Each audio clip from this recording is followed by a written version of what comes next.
Hi, welcome to A Glimpse into the Moment. Thank you all for the support and kindness, for reaching out to share your stories and to encourage me to continue speaking and sharing my journey with you.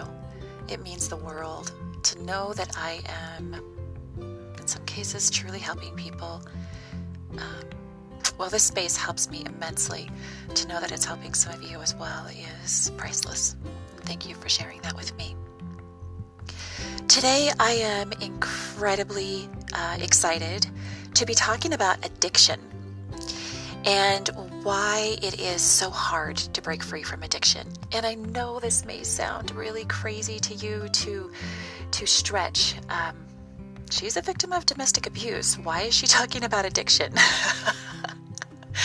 But it was about 3 weeks ago, 2.5, 3 weeks ago, where it, you have those epiphany moments where you're just like, oh, holy hell. That did not just land on me. Well, for me, that moment was the realization that I am addicted to abusive tendencies, personalities. I am a people pleaser. Reforming. Notice I didn't say reformed people pleaser. I have to battle the conditioned mindset that I have had since childhood.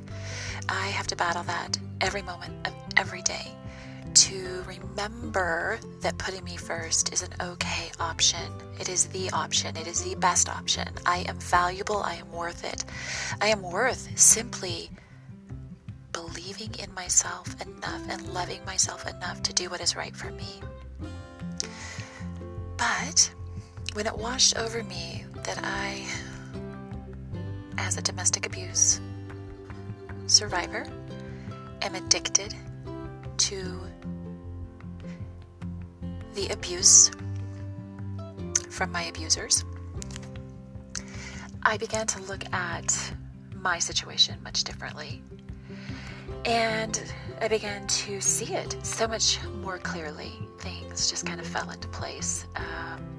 Why it is so hard to step away, to leave. This is all you've ever known.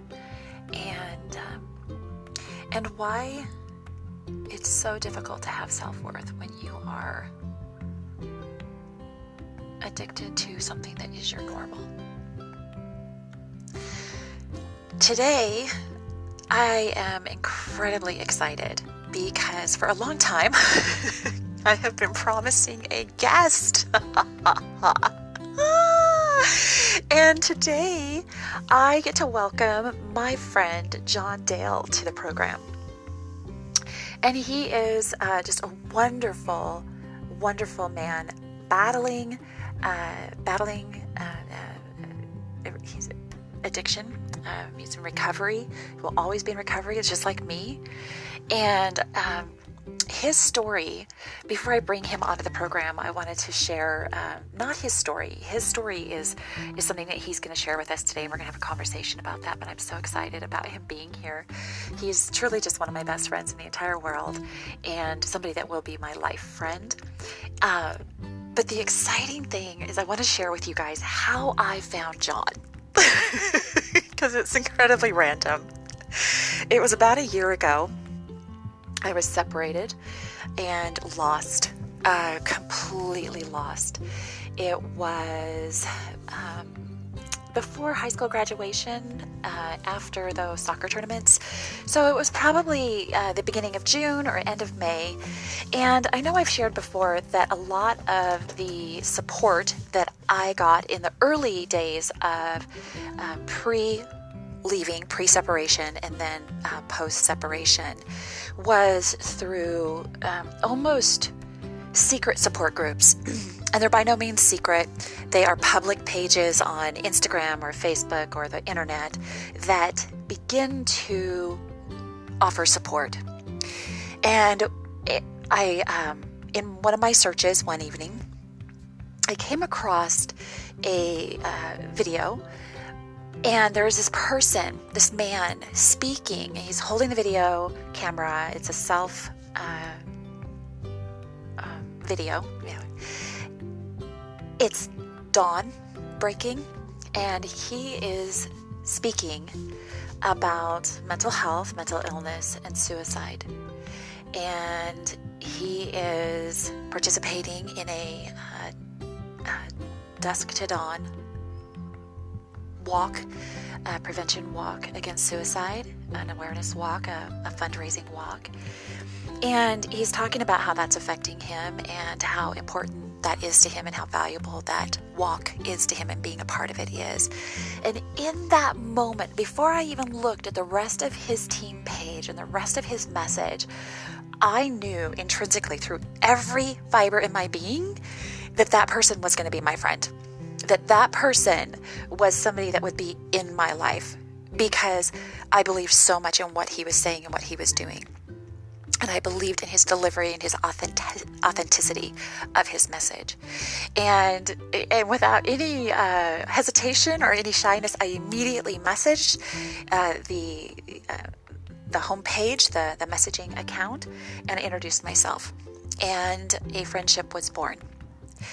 And so that is how I met Jon Dale. And it has that moment, that introduction, that seeing the humanity and the soul of this person sold me on the value, the importance of the work that he does, and the person, the man that he is. Just such an incredibly valuable person, and I'm so excited to be having him here today to talk with all of us about addiction and share his message, share his work and his vision and his goals. And as he shares his story and we have that conversation, I'll jump in here and there with how being a survivor of domestic abuse, how I constantly fight the brain of an addict, because all I've ever known are these controlling, mean tendencies. Mean isn't even the right word. Vile, evil, narcissistic tendencies. Jon is striving, as I am, as many are, to normalize the conversation of mental health and mental illness, just as if you had a broken leg or a broken arm. Everybody runs to help if you have a broken leg or a broken arm, but nobody understands how to help the invisible illness, of the invisible injury that is mental illness or mental health. We have to do a better job of normalizing that conversation and helping everybody know that it's okay to talk about it. It is okay to not be okay. So with that, I would like to welcome Jon Dale to my program.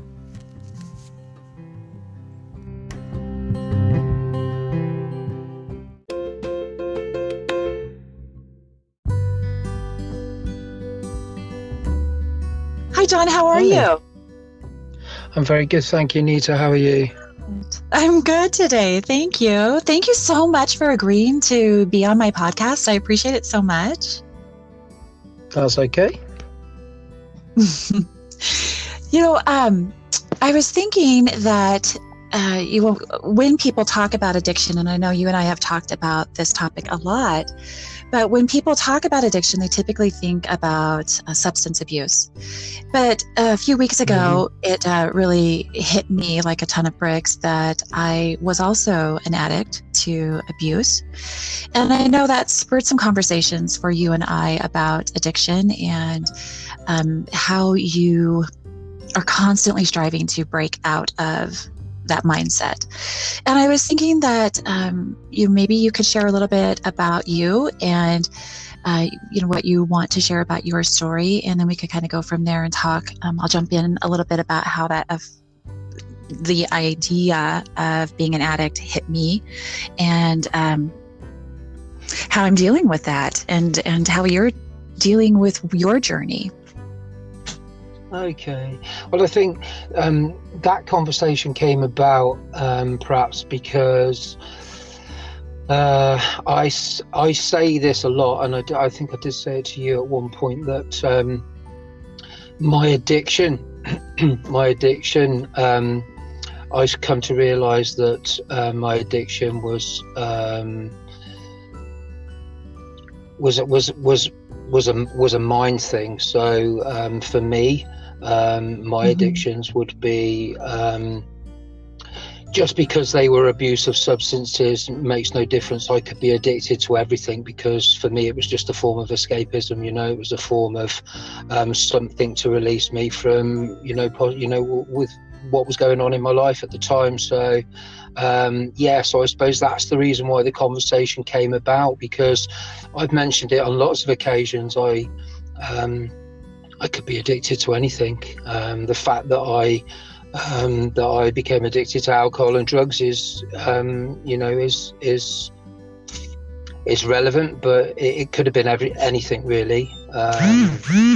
Like I say, it was just a form of escapism for me.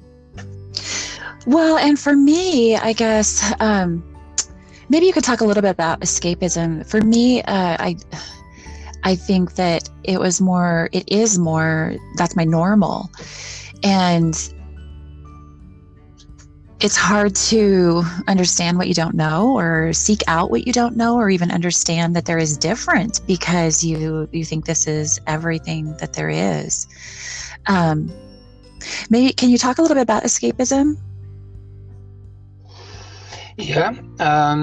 Well, the thing is, I mean, until you actually realize that that's what it is that you're doing, when you're in the throes of it, you don't realize that. So I didn't realize that was what I was doing. So, it was anything to avoid my life, to avoid reality, to avoid basically what was going on inside of me. So for a long time I would have whatever problem I had in life, rather than going ahead and dealing with it unbeknown to me. It's very difficult, because there's lots of things that you can talk about with this in terms of escapism, but that basically boils down to the fact that I would escape into something. For me, it was on a regular basis would be drink, and that would be to avoid. It was avoidance. It was an escapism from what was going on with me. Like I say, I mean, I didn't realise that until I was further down the line that that's what it was I was doing. At the time, you think it's circumstances. You think that your life's gone really badly at any given time, and that you use a lot of terms like basically woe is me. This has gone wrong, so consequently I've done this, or something's happened in my life. I'm not saying that things don't happen in your life, because they absolutely do, but turning to alternative things to relieve yourself of the anguish, if you like, is what is what we do. So that's how you become addicted. Well, I think that you just clarified or kind of opened my eyes in my journey a lot by how you explained that. And I don't know how I didn't pick up on this earlier. Well, I guess probably because the concept of me being addicted is new and a little bit hard and scary and terrifying to put my head around that at first, because there is this idea that addiction isn't more than substance, but the actual definition of addiction, the legal is the fact or condition of being addicted to a particular substance, thing, or activity. And I was looking at that earlier today, but until you just described escapism, I didn't really realize what my escapism was. And my escapism wasn't a product. It was the creation of a false front, a false life. It was my over-committing, over-volunteering, my running a soccer program for free that literally took like 60 to 80 hours of my week, being on the school board and pouring my life into my community purpose and presence, which honestly, do not get me wrong, like that bettered me and it bettered my community, but it also was an unrealistic time investment. It and I didn't ever put that together, that truly was my escapism. I've read that level of investing of yourself is a trauma response, but I hadn't really likened it to that was my escape, because I was escaping the increasing rage, the increasing pressure in my own home. And that's where I was able to shine and be who I had loved being. But I didn't feel that on the inside. So that really was my escapism. What an interesting turn to the conversation. I didn't expect to grow. Well, but every time I talk to you, I do. Well, you see, the thing is, you know what's going on inside, basically, and I talk about that a lot now. You do. I never talked about it before because that was the problem.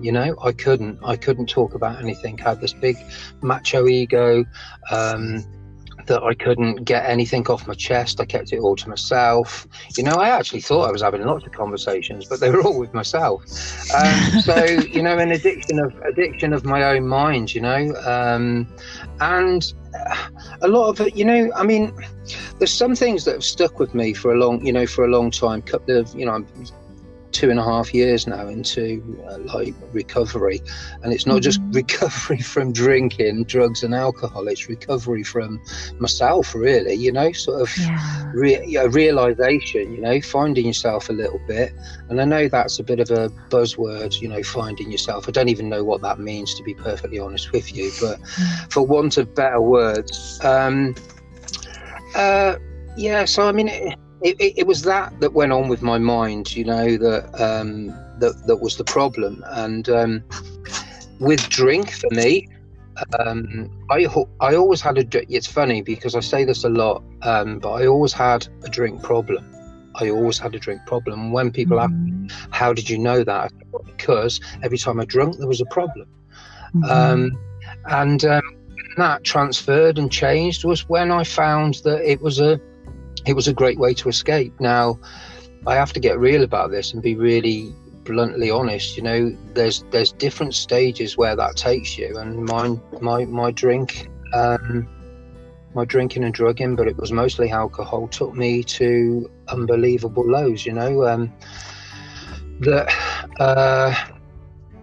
So what was a form of escapism to start off with turned into a form of a prison. So it turned into a hell for me, and I think that can be, it doesn't have to be drink, it can be anything. No. And so what was my escapism turned into my prison, if you like, for what, again, for it's just an analogy, really, that's what happened.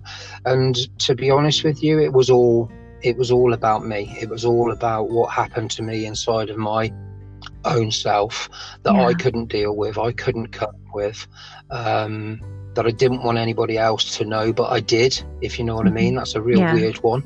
I do. Crying out for help but not actually asking for any. Right. But can I just interject real there? Like, I totally know what you mean there, because you feel like you're giving off these signals for help. You're crying for help, and it's so masked in your own, because like you said earlier that you were just speaking to yourself. You thought you were communicating, but you were just talking to yourself. And I remember that. I remember doing that same thing. I thought I was crying out for help, but I wasn't at all. And it wasn't until I was so broken and so destroyed into a million pieces, like you were talking about being in that prison, that you were locked in a prison in yourself, that you started like to become broken enough to truly allow somebody to, or allow yourself to realize, like, this is really bad. I see that same thing in my path too. Yeah, absolutely. I don't. You asked me on here to talk about addiction, and I have to. There's no sugarcoating it with me anymore. There was before. I think, in fact, just going back to what you were saying, what you actually do without realising it is you actually give off totally the opposite of that signal. My signal to everybody was stay away. My signal to everybody was like stay away and don't say anything to me, because otherwise, because I could bite. And what was actually being said inside was, please help me, and that's a weird one, strange one, but again, it's that realization, isn't it? And I think it's when I don't know even know when it happened, I mean, I like I just said to you, I don't sugarcoat anything anymore. I went down to the absolute depths, and tried to take my own life 3 times, and I don't allow myself to make excuses for that anymore, because I went into rehab.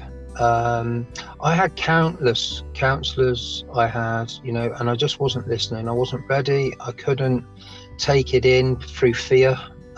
Fear of actually coming out and saying what's actually going on, and I was clinging on really for grim death to try and cling on to what I thought was people's perception of me. I don't know if we're going to go into that today, but there's all those things going on, whatever I was, or wherever I thought I was, or whatever I thought people's perception was of me, and I was trying to cling on to that, and I thought, if I let go and I explain what's going on and I tell everybody where I'm at, then I'm somehow going to be weak, or I'm going to unravel. I'm never going to be able to get a job again. I'm not, all these things that irrational thinking, totally irrational thinking, partly because of that's me, and the way I was, and partly because of and a lot of it would have been down to the excessive nature of your addiction. Takes you, it takes you tumbling. I think I mentioned to you the other day that I had a choice at one point, that I sat down and I was seriously I didn't know what to do. I just did not know what to do. I didn't know. I couldn't come out and say anything. I was still drinking heavily, and bills were accumulating. I wasn't working. And my only option, because I'd already tried to take my own life and I didn't succeed, and then that fear factor of that, and I didn't, and I thought, what, I'll just clear now, and I will literally just go, and I will literally just, sorry about that, I will literally just live on the street. And it's just a weird thing, it really is. So it's addiction is it's an awful thing, but I've said to you before, I take it's an addiction of the mind. It's not actually a substance, and it takes over you, but you're already involved in that, with being withdrawn and within yourself, and it's a horrible process. It's a spiral that you can't see your way out. I couldn't see. Now looking back, where I am now with my life is absolutely unbelievable, and it's amazing, and I wouldn't have thought that I would ever be in this position that I'm in at the moment. But at the time, you just can't see any way out of the predicament that you're in, other than to take your own life. Or if you can't, for me, I don't know, I've explained this to somebody before, and it was like walking out into the middle of a river and not wanting to come back, but not wanting to get under. So just being in that space, that spot of limbo, like, because you don't know where to go, what to do, and you don't know, you do not believe that you have it in you to make the changes in your mind. And it is, you're right, it is so locked in your own mind of a pathway, and it is all consuming, that you can't do this and you can't succeed, and suicide becomes an idea. And in my case, it flitted it flitted for a split second. I remember sitting in the center of my bed, sobbing, just completely destroyed. I have no idea what to do. And that childhood, that broken moment of my childhood returned to me in that splitting second that I could take all this away. And it was gone just like that. I didn't travel that path like you did in the same way that you did, but I understand that feeling of the ultimate escapism. And it's incredibly terrifying.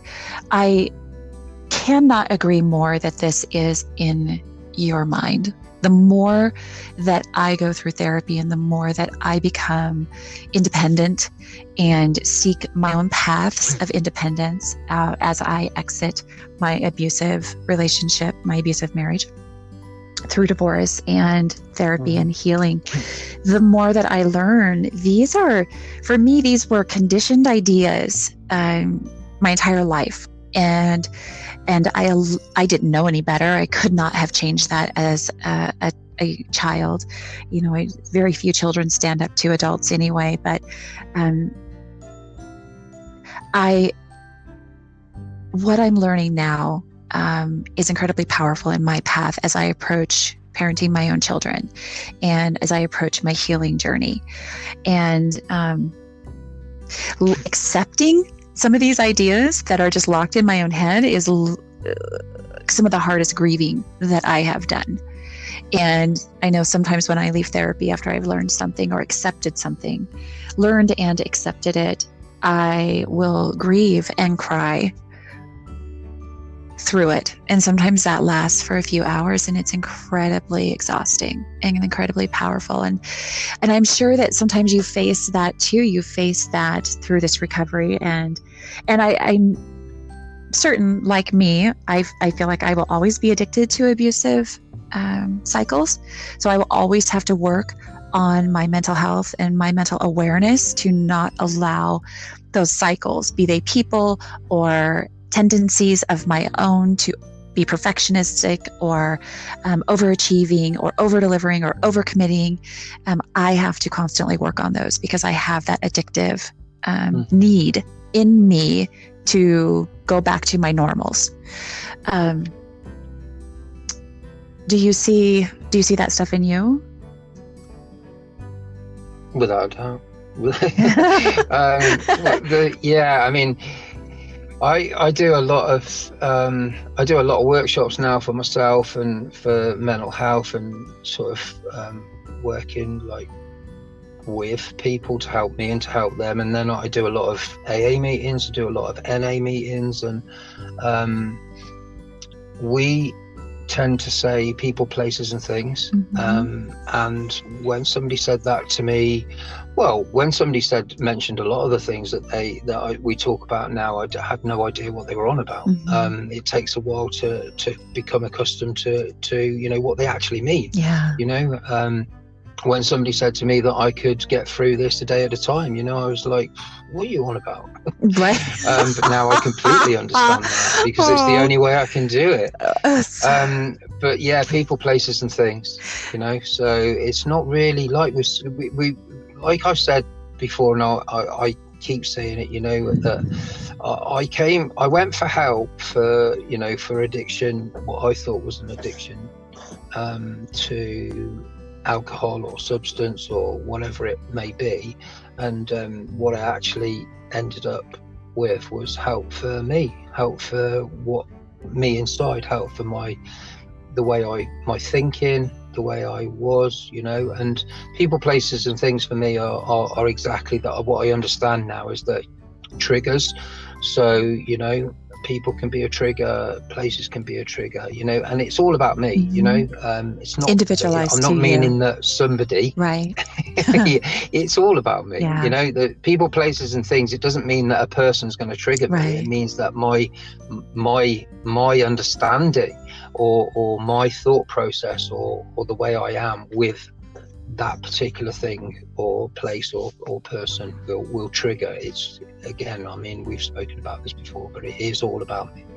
It's all about my reaction to whatever, and it's just a big learning curve, but I'm just so glad that I'm on it, because I didn't think that I would be, you know. So also, I couldn't see anything in my life other than addiction and problems, and negative,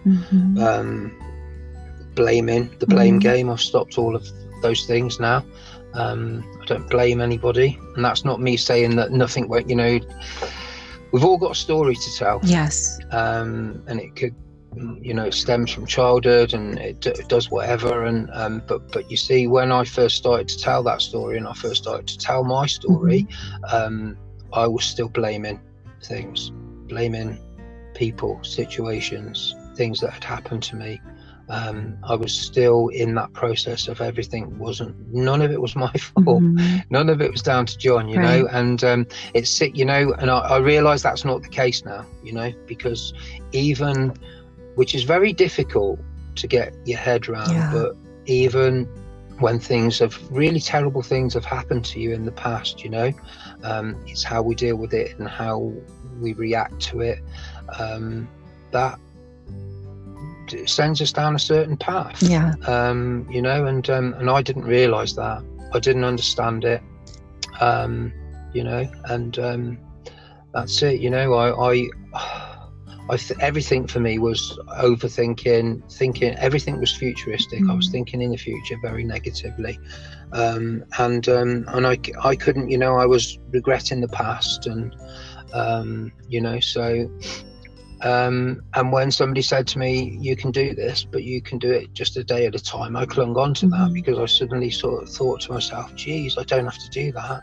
I don't have to think about, too far in the future. I can just get through today. And that's how the process started, and that's how my recovery started, quite literally. I can just do this just now, just this moment, for a minute, for an hour, for a day. Well, and I think that's one of the and that realization was amazing. It is. It's incredibly empowering, and you have been key to reeling me back, to reminding me that you don't have to worry about, all of the things that are reeling through your mind. Just keep it in the moment, keep it in the moment, keep it in the day, keep it in the hour, sometimes literally breath to breath. And you have pushed that consistent message to me in even my darkest moments sometimes. And I think that you've listened to all of my podcasts, and I think everybody knows that Emily grabbed me out of the water and saved me from, believed in me. And Matt is always consistently there. Matt never has left me. And then I found Jon, and I at the intro of this, I explained how I found you, and it was so random. But I knew when I watched that video of you on the walk, the dawn to dusk walk, dusk to dawn. I might have said it the wrong way, but when I saw that random video, I randomly ran across it because of the combination of mental health and soccer. And I found that video, and I knew that you had to be in my life. You really didn't have much of a choice.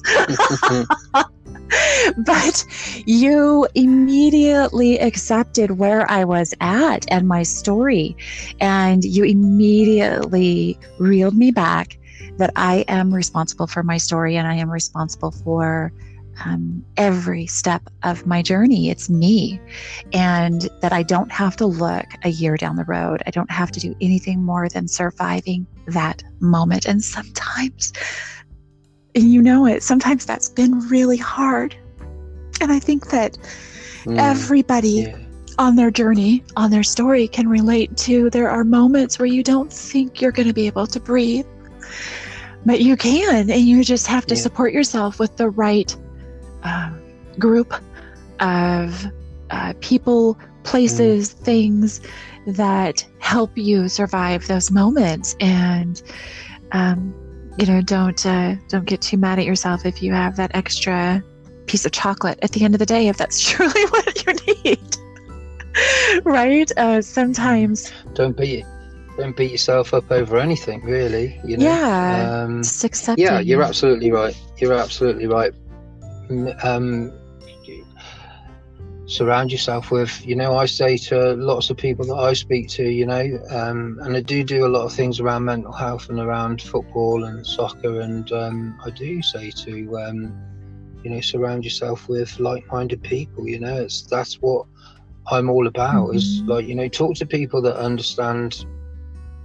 Try to talk to people that understand Jon. Yeah. Not everybody does. Not everybody will. Not everybody will accept. Yeah. And that's okay. That's totally okay. It is okay. It's where you have to start, though. That's what I just wanted to do. Yeah, and I think that's it's like you have to dial it all the way back to like when you are in that whirlwind and you can't see how. I'm not going to cross the river. I'm not going to drown in the river. I'm not going to go back. But you're standing in the middle of the river, completely broken. You can't see up. You can't see down. You're just there with that current pulling and dragging at you.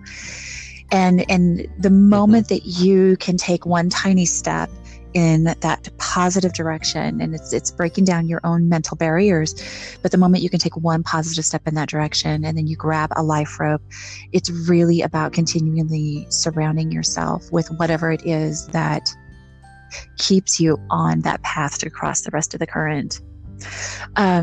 For you, you have surrounded yourself with some really positive messages and some incredible journey. I mean, you're in college.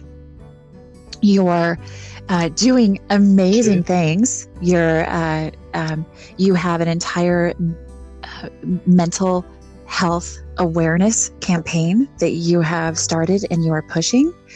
And the walk against suicide is incredibly important to you. Did you want to talk about any of those things today and share a little bit about those messages and how those help keep you grounded? Well, they help me. We say that we say that, and I don't have no problem saying that. They help me.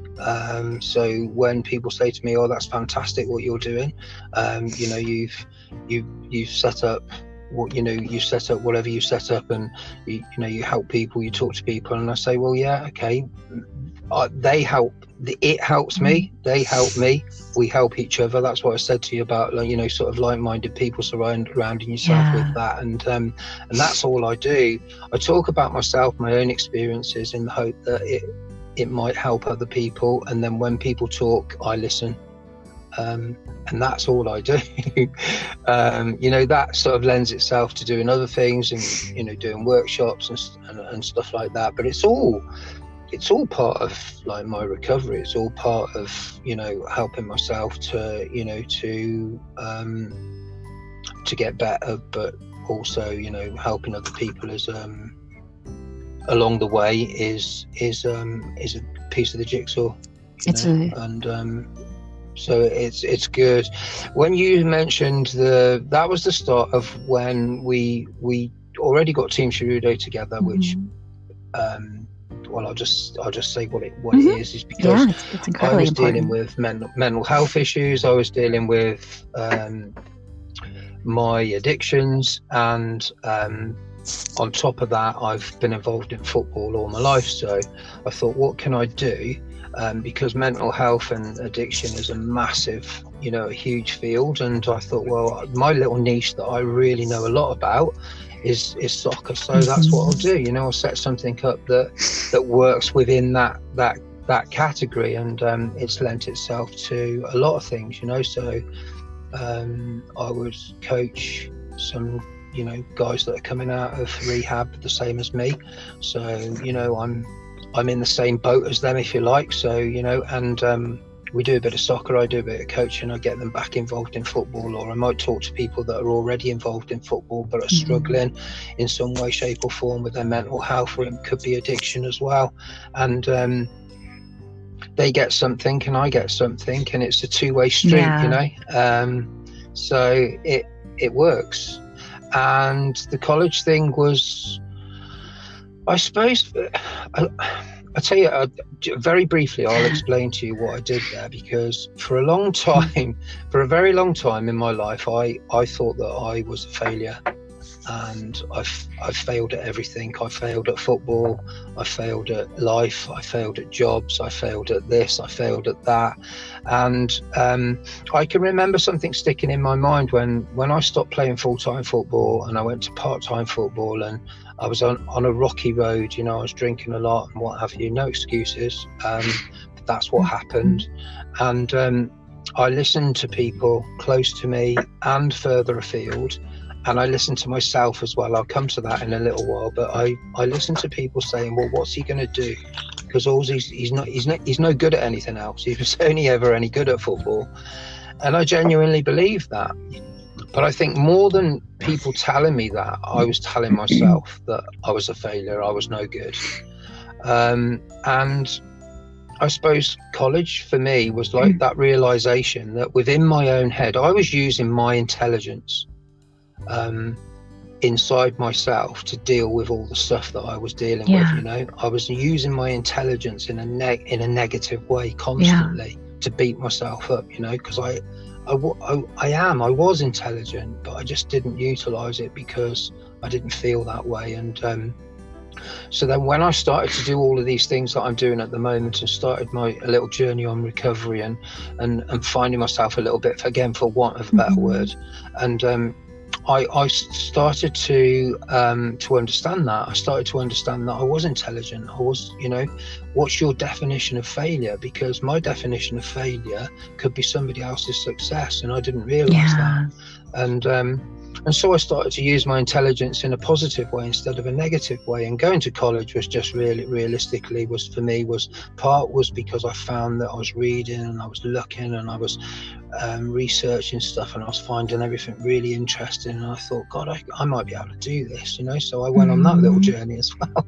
So I went to college, and I'm in my second year now studying. So, and you know, I find everything that I can do to make sure that Jon's not back within himself, you know, abusing himself anymore, is a bonus. And anything that I can do to educate myself, I'm not education. What is it? I'm educating myself to be a better person. That's all I'm doing, and what makes me happy, as opposed to wondering what, you know.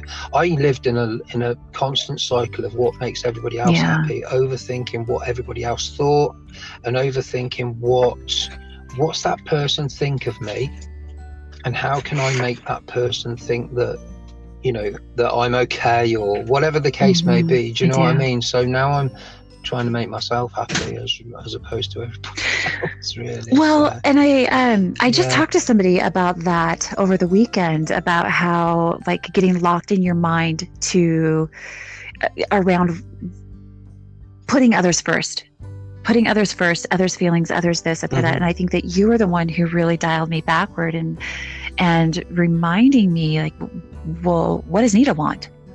What are your goals? What are you this? What are you that? And it's okay to put you into that mix, into that equation.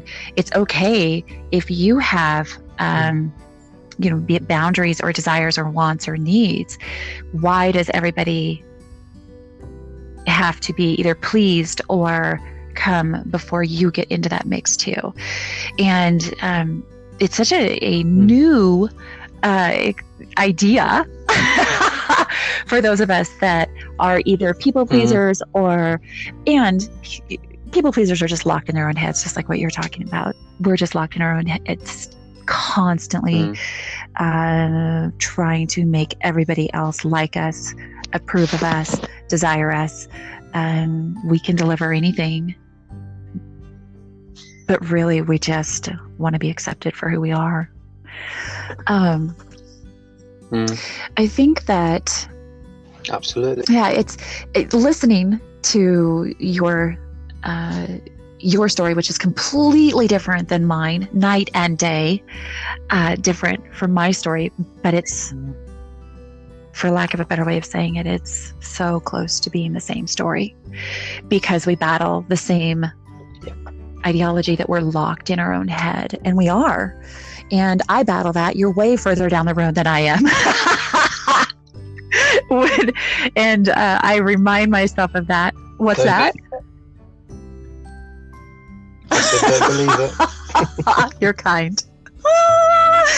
But every now and then I'll say a cuss word or two at you. Because you see it clearer than I do, and I'm working on it and striving at it every single moment of every day. But when it dawned on me that I was addicted to abuse, you immediately popped into my mind, because our journeys, our paths, while they're so different, they are so the same and so similar. And I will forever be cognizant of the need to break and to continue positive influences that keep me on the path that I am on, that is healthy and allows me to be valuable to me, that puts me in the equation. That's new and scary and appropriate. Well, I think sometimes addiction is just a word, isn't it? And that's why everything, your story and how you work, and what's your thought processes and what's gotten you into that vicious cycle that's what it's all about. It's not like you're using the word addiction and we're using the word addiction, but it's just a word at the end of the day. And that's the reason why people's stories are so relatable. I can go somewhere, I will go and sit in a workshop and listen around the room to everybody, and I can relate to what they're saying, even though their stories are totally different to mine. I can relate a little bit of what everybody's saying, and the moment that I did that and I went somewhere, because I went into counsellors' rooms, counsellor after counsellor after counsellor, and I didn't get it, I just didn't. And it wasn't about them, it was about me. It wasn't their fault that I didn't get it, it was my fault. But then all of a sudden, when you do realise, and you go into a room and you sit in a room and you can relate to people, relate to what they're saying, because you've allowed yourself to do that. So that's what I think anyway. The fact that you wasn't addicted to a substance, you perceive, whatever your perception is of addiction, again, like I say, it's just a word. It's about what's going on inside you to make you do those things. That's the important thing. That's what it's all about. I agree. I do. I think I wanted to touch just real quickly as we probably come to a close. This will probably be like one of my most amazing and longest podcasts that I'll have.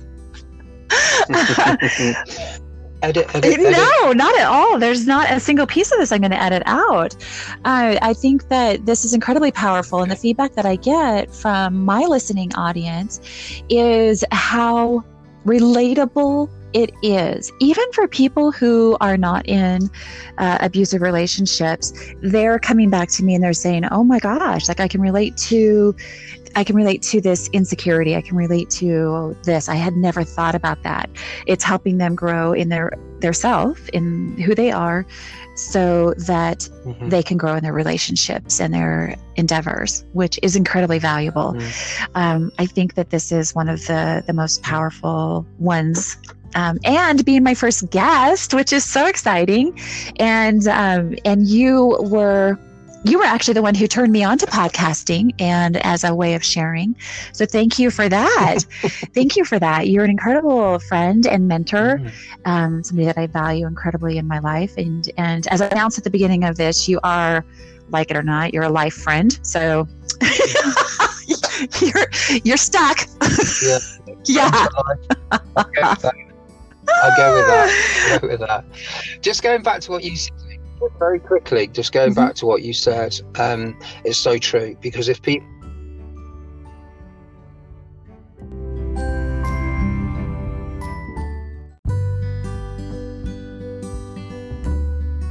I was just going back on what you'd mentioned before, the fact that I was just thinking to myself while you were talking and thinking, Nita's on this, doing this podcast for certain reasons, and people are going to be thinking, well, why is she talking to Jon, and why is she talking about addiction? And I was just going to say that I do that a lot. You know, I talk to people online that I can relate to. I talk to some people that have never drunk before. You know, they're not addicts, but they can relate to. I tell a story about how, you know, the trauma inside of me, or what's happened to me in the past and how that's affected my life, and they can relate, and I do exactly the same thing with them. So it's not really, like I touched on before we cut off, addiction is just a word, you know. It's all about what happens inside of us and how that, you know, what path that takes us down, and then when we do tell a story about you know, about that and about how our lives have panned out and what's happened and the trauma and what have you, then, you know, that it's very relatable to talk to different people in different circumstances about how that's affected their life. And I find it very interesting. And it's nice to be able to come on and talk to somebody like yourself, you know, that hasn't been down my road, but still understands and still relates to, to what I'm talking about. I find that very interesting indeed. So that's where I was at, you know, just in case somebody's listening to this podcast on your channel and thinking, well, how does that relate to what Nita's talking about? And it does, and I do it constantly. I do it all the time. I talk to a lot of people, not just about addiction, not just about, you know, that path. I talk to people about a lot of different things.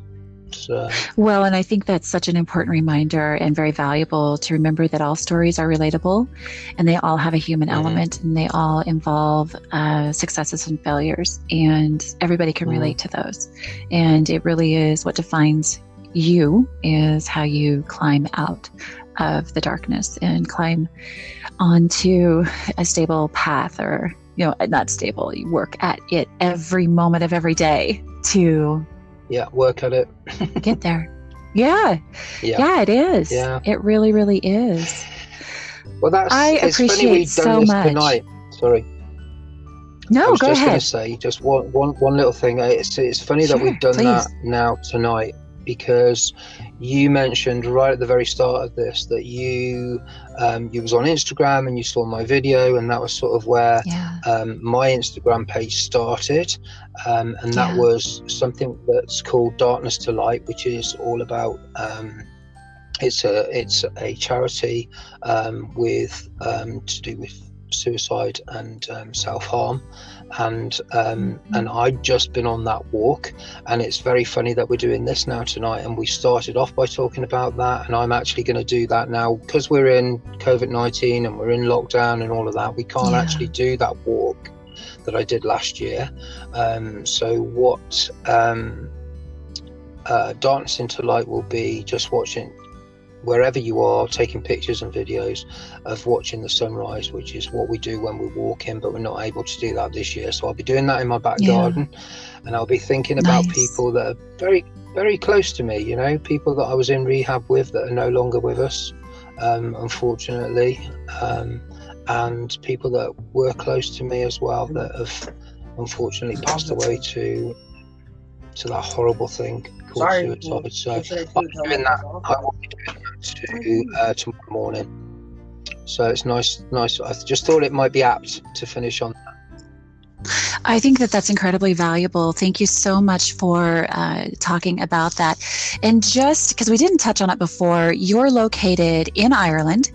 You are 8 hours ahead of where I'm at in the United States. And the Darkness to Light charitable organization is a Ireland. Is it Ireland-based charity? It was when it very first started, but it's now everywhere. So it's all over the world. Okay. And if we want more information about that, people can find more about that on your Team Cheruto page on Instagram. You can, absolutely. Okay. Or you can go direct. You can go direct to their website, which is pieterhouse.ie. Okay.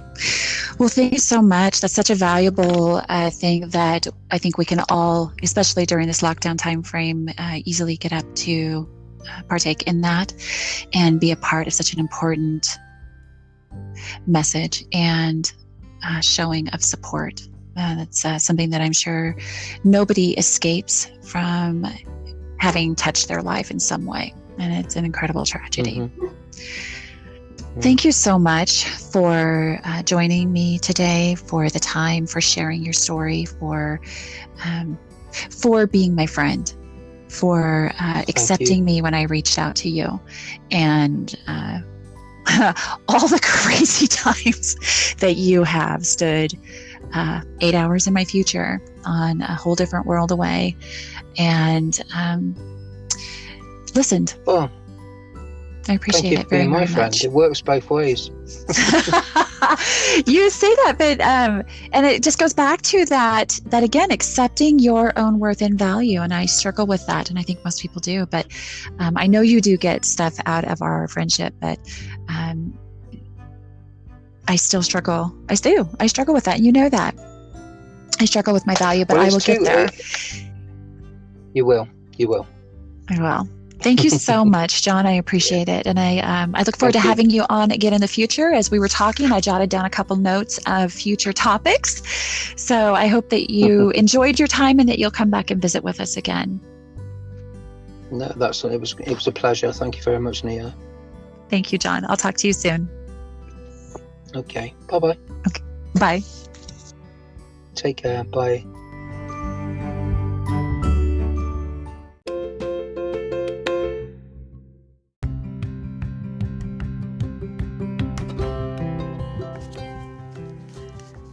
That was a great opportunity to visit with one of my favorite people in the world and share how his journey not only reflects my journey and that of so many others in just some of the same mental issues that we struggle with and other lines that are similar, but just in sharing that we're all human, we're all in this together, and that we all can support and help one another.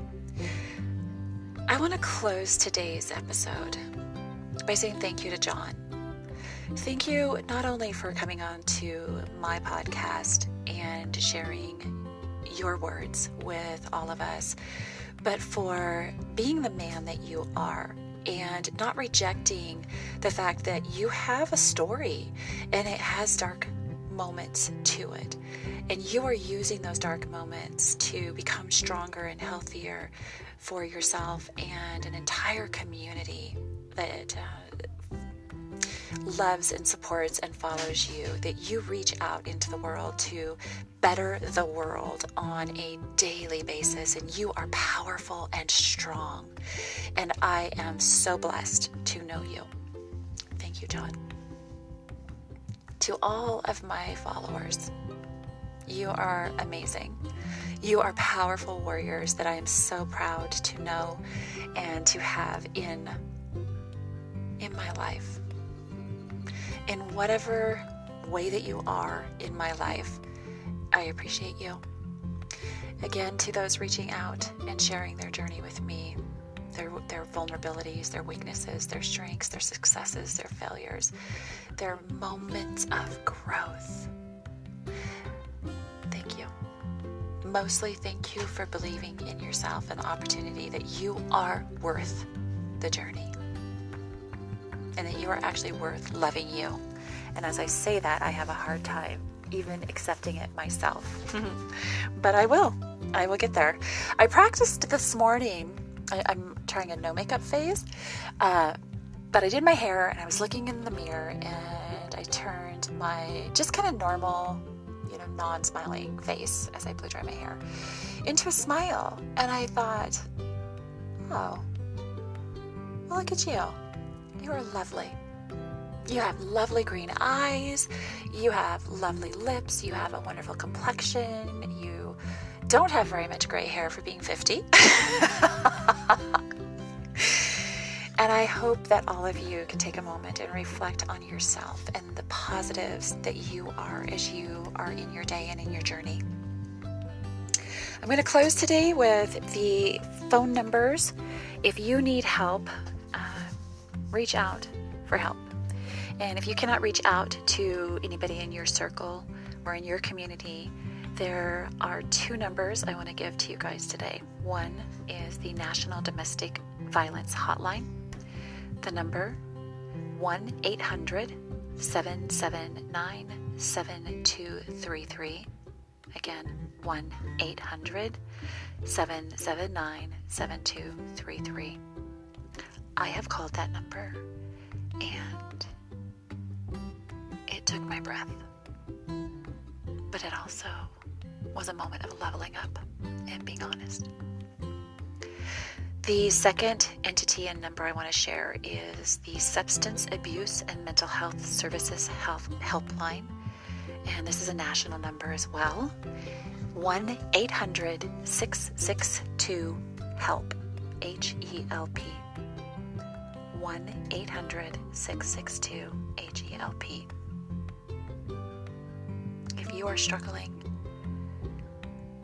reach out for help, because you will find that you are not alone, and you will soon realize that you can do anything. Thank you, my loves. Have an amazing day, and I look forward to seeing you next time.